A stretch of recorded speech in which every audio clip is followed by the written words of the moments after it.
प्यारे देशवासियों, नमस्कार। आज मैं आपके साथ चर्चा करना चाहूँगा हाइड्रोजन बम के बारे में। आपको पता है, इससे पहले एटम बम की बात चली थी और अब हाइड्रोजन बम की बात आई है कल से। उसी के लिए मैं आपके साथ उसी के बारे में चर्चा करना चाहूँगा। आपको मालूम है, जब हमारा संसद का सत्र चल रहा था, उसी दौरान राहुल गांधी, जो कांग्रेस के सांसद हैं और लोकसभा में विपक्ष के नेता हैं, उन्होंने एक खुलासा किया था कि मैं बहुत जल्दी एक एटम बम छोड़ने वाला हूं जिसमें सब कुछ उड़ जाएगा, ये कहा था। तो उनकी बातों को किसी ने गंभीरता से नहीं लिया था। सब यही कह रहे थे कि कोई हवाई बातें हैं, ऐसा कुछ नहीं है, ये सब ने कहा। खास करके चुनाव आयोग और बीजेपी ने, इन्होंने तो मखौल उड़ाया था। लेकिन बाद में सच में उन्होंने एटम बम छोड़ा 7 अगस्त को, यानी पिछले महीने 7 अगस्त को कर्नाटका में उन्होंने प्रेस कॉन्फ्रेंस की थी।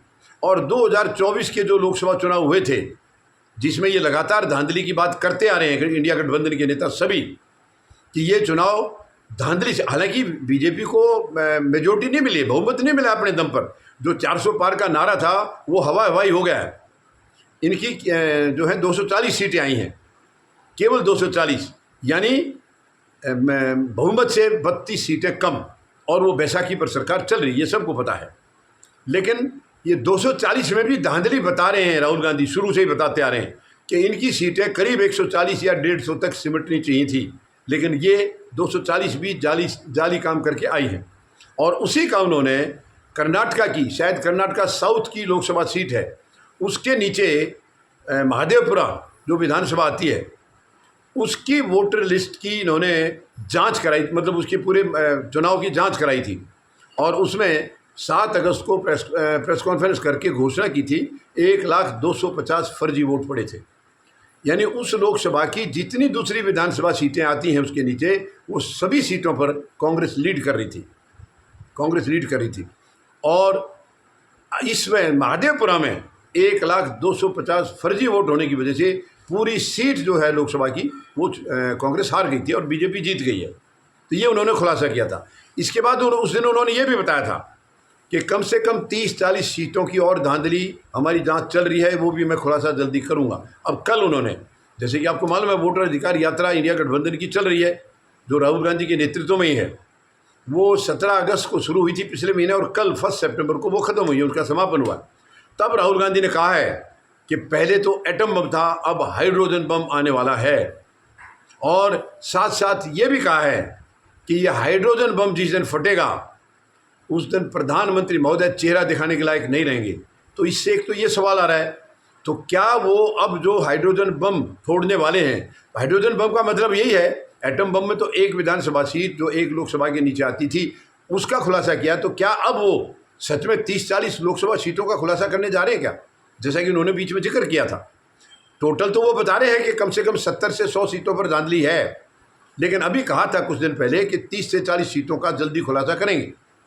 तो क्या इसमें प्रधानमंत्री महोदय की सीट भी शामिल है, बनारस की भी सीट शामिल है क्या? क्योंकि वहाँ भी आपको पता होगा, जब गिनती चल रही थी लोकसभा के चुनाव की, गिनती के टाइम लगातार प्रधानमंत्री महोदय पिछड़ रहे थे, और फिर अचानक से गिनती रोक दी गई थी, कोई टेक्निकल खराबी बताई गई थी।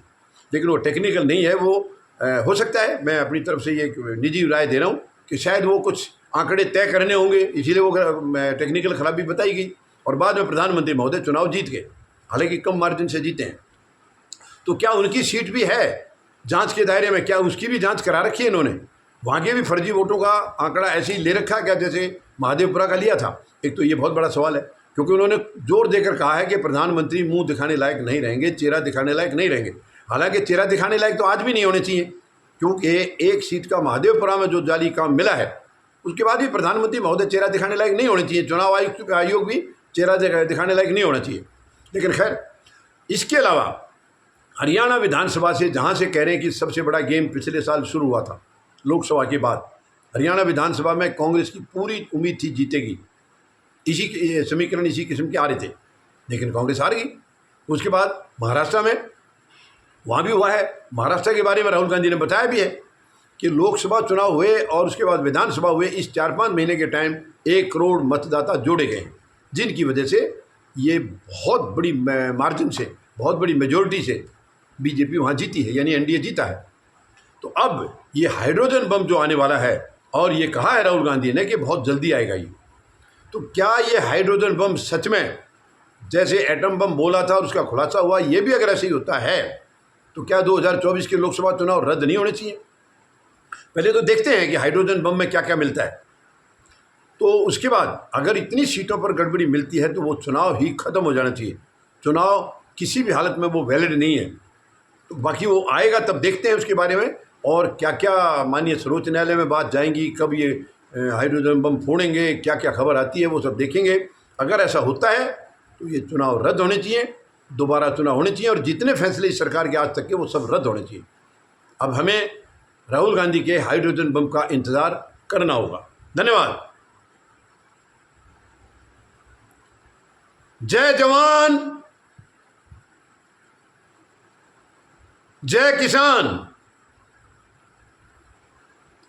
जय हिंद।